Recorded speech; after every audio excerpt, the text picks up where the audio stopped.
en los centros de poder, si tú te quieres marchar... Están escuchando un avance de lo que se van a encontrar si se ponen los auriculares y le dan al play a Dios, Patria, Yunque.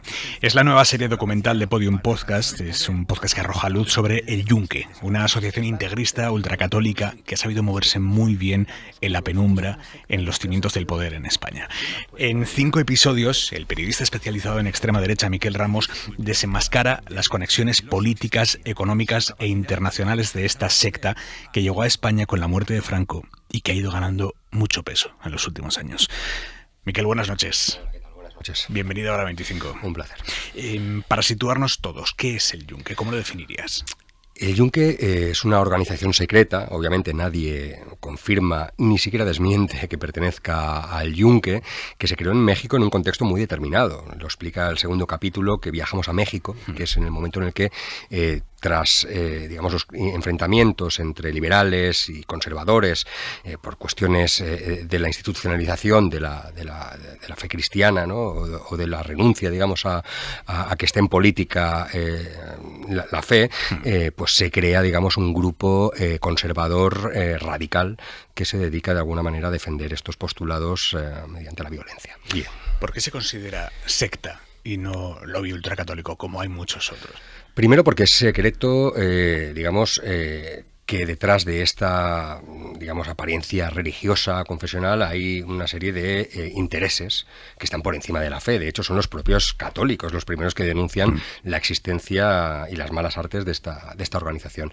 Y segundo, también porque lo que hace con la gente a la que capta y a la que subordina, a su proyecto, es lo que hace cualquier secta, ¿no? Que es absolutamente instrumentalizar a estas personas para fines políticos y además sometiéndolas a un control y a un aislamiento total de su entorno y obligándoles a hacer cosas incluso que iremos desvelando a lo largo de la serie y que cada uno juzgue, ¿no?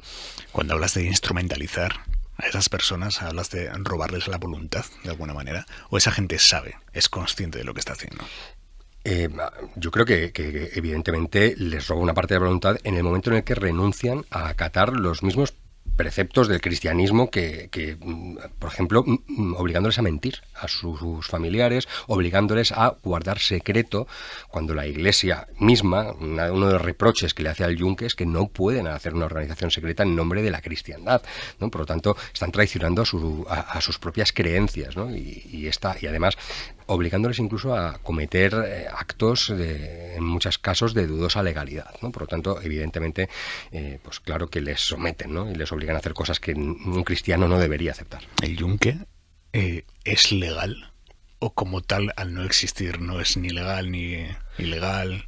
Pues esa es la gracia de toda esta historia, que como el Yunque no existe, como nadie reconoce que pertenece al Yunque, como el Yunque no tiene un CIF, ¿no? Ni está registrado, pues nadie puede ilegalizar. Pero lo que sí que desvelamos en la serie es que ha dejado huella el Yunque. Y esto lo iremos descubriendo y veremos cómo han dejado una huella, han dejado pistas que nos invitan a acreditar, ¿no? Que, después de una larga investigación, no solo nuestra, sino nosotros hemos tirado de muchos investigadores, ¿no? Y que han prestado su testimonio, han demostrado que el Yunque existe y han puesto nombres y apellidos, y además en sede judicial se demostró la vinculación de determinadas personas pertenecientes a determinadas organizaciones que lo que estaban era subordinados a la estrategia del Yunque. Habláis en el podcast efectivamente con teólogos, con especialistas en sectas, con exmiembros del Yunque. Uno de los testimonios es el de Álvaro Delgado, que te cuenta los orígenes del Yunque. Estamos hablando de una organización que nace, como has dicho, en Puebla, en México. Él te cuenta cómo va creciendo. Triunfa la Revolución Cubana y entonces en México, como en muchos lugares de América Latina en particular, lo que atrae a muchos de estos muchachos es la figura de Fidel Castro, del Che Guevara y de la revolución posible.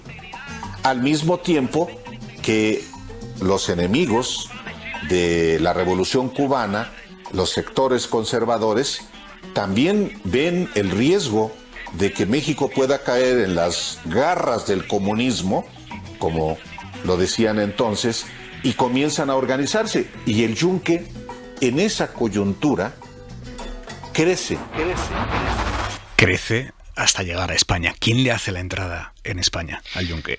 El Yunque aprovecha un momento muy particular, ¿no? Que es, digamos, cuando Franco está agonizando y, digamos, se ve ya que va a haber un proceso democrático, ¿no? Por lo tanto, el Yunque tantea un poco la sociedad española, las oligarquías que se habían enriquecido a lo largo del franquismo, ¿no? Que mantenían además ese compromiso, ¿no? con los valores cristianos, y intenta entrar por ahí. Intenta enmascarar, obviamente, no se destapa y dice somos una sociedad secreta mexicana paramilitar, no dice eso para entrar en España, pero va poco a poco buscando los subterfugios y encuentra determinados personajes que le facilitan la entrada. Uno de ellos es la familia Ruiz Mateos. ¿Qué papel juega la familia Ruiz Mateos? Bueno, pues lo que hace es echarles un cable a nivel económico, les presenta a determinada gente, les abre algunas puertas.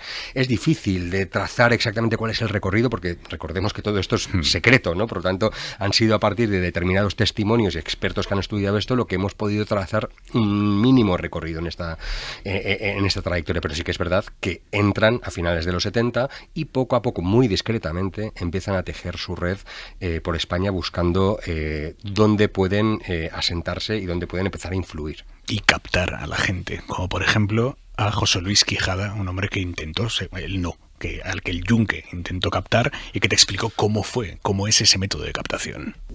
Y bueno, pues esta persona suele ser invitada a acudir a algún acto, una manifestación, a una reunión.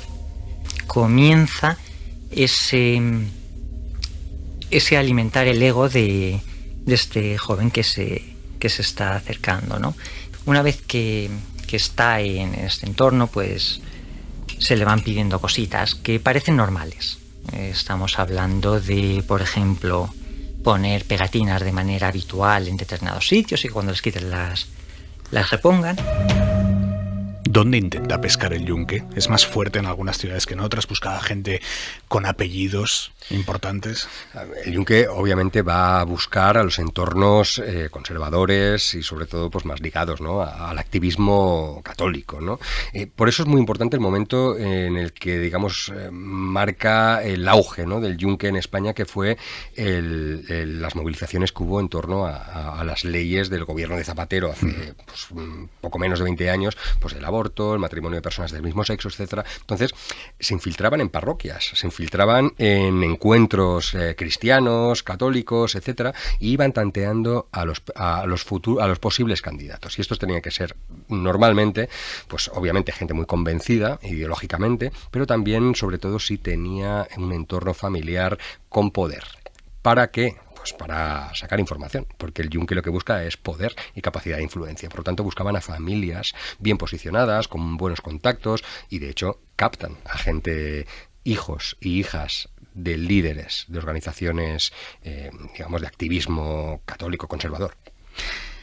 No vamos a desgranar, no vamos a destripar el resto del podcast, porque la cuestión es que la gente lo escuche y disfrute escuchándolo y aprenda escuchándolo. Pero sí quiero preguntarte, a día de hoy, ¿qué peso tiene el Yunque a la derecha en España? La derecha es consciente de la existencia del Yunque desde hace muchos años. Es decir, no es algo que les sea desconocido, ni pueden decir que no saben quiénes son, etcétera, ¿no? Es decir, esto se conoce ya desde hace mucho tiempo, ¿no? Y de hecho se desveló en sede judicial con nombres y apellidos en 2014. Esto por una parte. El Yunque ha sido capaz de, a pesar del foco que tuvo en este juicio y a pesar de los nombres propios que salieron a la luz, pues haberse normalizado. Es decir, una vez todo el mundo sabe que existe y sabe que estas personas están relacionadas, estas personas siguen siendo activistas, siguen saliendo en televisión, con sus campañas, apoyados por algunos políticos, ¿no? Y por algunas fortunas que también donan dinero para sus causas, etcétera. Por lo tanto, se ha normalizado. No solo eso, sino que ha llegado incluso a obtener acta de diputado y de concejal. Y esto lo iremos desvelando en el podcast, pero efectivamente el Yunque tiene concejales. El Yunque ha entrado en política. Hablando claramente, el Yunque tiene un concejal de Vox en el Ayuntamiento de Barcelona. Sí, señor. Tal y como lo cuentas en el podcast. Y lo contamos en el primer capítulo, es verdad, y en el último capítulo lo desgranamos todo mejor, porque todo esto ha ido dejando pistas, como decía, ¿no? Es decir, Vox y el Yunque no es lo mismo, pero tienen una historia paralela que en algunos momentos de la historia se cruzan y el lector luego que haga sus conclusiones, ¿no? Pero hay momentos en los que pues las casualidades o no, pues les hacen coincidir. ¿Del Yunque se sale? Sí, se sale porque conocemos varios testimonios de gente que ha salido y de hecho el tercer capítulo es el testimonio de una persona que tuvo la valentía de salirse de allí, de romper con su entorno, porque es muy importante esto. El yunque te hace creer que ese es tu entorno, que esa es tu familia, que esa es tu vida. Y de hecho ella misma lo cuenta, ¿no? Y por lo tanto tuvo la valentía de romper y de enfrentarse a esta gente, ¿no? Y de declarar incluso en el juicio, ¿no? Por lo tanto, se puede salir del yunque. Se debe salir, es lo que le dice la propia Iglesia, ¿no? a la gente que va buscando consejo allí y que pertenece al yunque, aunque luego no le hagan caso, ¿no? Pero la propia Iglesia dice, si ustedes quieren hacer una organización, legalícense, pero sálganse de ahí. ¿Te asustan las represalias que pueda tomar el yunque o quienes forman parte del yunque respecto a ti por este podcast? Pues la verdad es que después de llevar 20 y pico años lidiando con neonazis de todo pelaje, la verdad es que pues estos granujas de medio pelo, la verdad es que pues bueno, pueden hacer mucho ruido, tendrán mucho dinero, pueden hacer pues eso, asustar mucho, con todo el ruido que quieran, pero la verdad es que todo lo que hemos contado lo tenemos bastante atado, ¿no? Y además son muchos testimonios los que se han prestado para explicar esta historia y además ya se dijo en sede judicial, ¿no? Muchas cosas, todo lo que se tenía que decir, por lo tanto esta gente, yo creo que la gente debería ser consciente de la amenaza que esto supone, no solo para que capten un día a su hijo y lo metan en una secta, no. Es que yo quiero ir un poco más allá con este podcast y quiero advertir que el yunque forma parte de toda una red internacional de organizaciones, no todas son del yunque, pero todas están en sintonía, que lo que tratan es de derribar derechos humanos conseguidos en las democracias. Y estoy hablando de derechos de las mujeres, de derechos de determinados colectivos. La agenda del yunque es política, no es una secta que viene a sacarte las perras, es una agenda política y se quiere cargar derechos humanos. Por lo tanto, cualquier demócrata debería tener prudencia y estar alerta ante la amenaza que supone el yunque. Dios, Patria, Yunque. Imprescindible el nuevo podcast de Podium Podcast. Miquel Ramos, gracias y enhorabuena. Muchas gracias, un placer.